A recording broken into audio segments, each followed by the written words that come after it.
আসসালামু আলাইকুম রহমতুল্লাহি বারাকাতুহু। প্রিয় এটিভি বাংলার দর্শক, আপনাদের আজকে নতুন একটা ভিডিও নিয়ে হাজির হয়েছি। আশা করি এই ভিডিওটা দেখলে আপনারা আপনাদের কম্পিউটারকে কিভাবে হ্যাং হয়, যদি হ্যাং হয়ে যায় সেই হ্যাংকে কিভাবে মুক্ত করবেন। আশা করি এই ভিডিওটা দেখলে আপনি অনেক উপকৃত হবেন।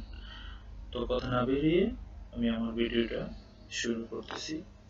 তো আপনাকে প্রথমত যেটা করতে হবে, যদি আপনার কম্পিউটার হ্যাং করে তাহলে আপনার কম্পিউটারকে আমি আপনাদের দেখার সুবিধার্থে স্ক্রিন কিবোর্ডটা ইউজ করতেছি।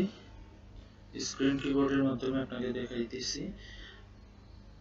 আপনাকে প্রথমত যা করতে হবে, এই হ্যাং করলে সেটা হচ্ছে কন্ট্রোল অল্টার ডিলিট, এই তিন বাটন একসাথে ক্লিক করতে হবে। একসাথে ক্লিক করলে আপনার চলে আসবে।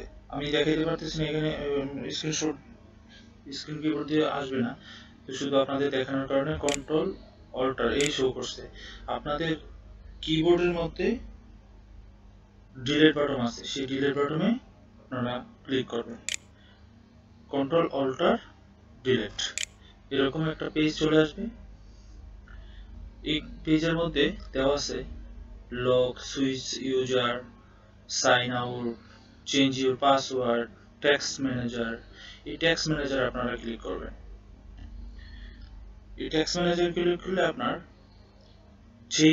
যেই সফটওয়্যারটা ওপেন করার কারণে আপনার কম্পিউটারটা হ্যাং করছে, সেই সফটওয়্যারটা এখানে রান লেখা আসবে, রানিং লেখা আসবে বা রান লেখা আসবে।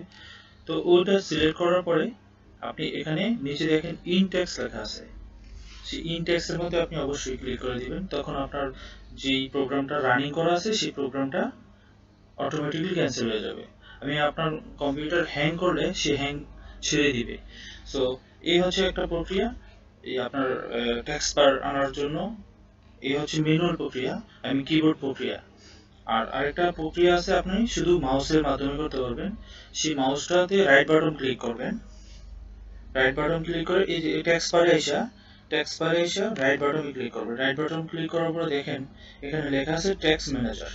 সেই টেক্সট ম্যানেজার ক্লিক করলে দেখেন এখানে চলে আসছে। আমি যে এটার মধ্যে আসছিলাম কিবোর্ডের মাধ্যমে, সেটার মধ্যে আমি চলে আসছি। এটা থেকে আপনি করতে পারবেন। এই হচ্ছে আপনাদের আজকে কম্পিউটার কিভাবে হ্যাং করলে কিভাবে ছাড়াবেন তার প্রক্রিয়া। ভালো থাকবেন, আর আমার ভিডিও যদি ভালো লাগে অবশ্যই সাবস্ক্রাইব করবেন, আর অবশ্যই কমেন্ট শেয়ার করবেন। আর এরকম নতুন নতুন ভিডিও পেতে অবশ্যই সাবস্ক্রাইব করে সাথে বেল আইকনটা ক্লিক করে রাখবেন। আসসালামু আলাইকুম।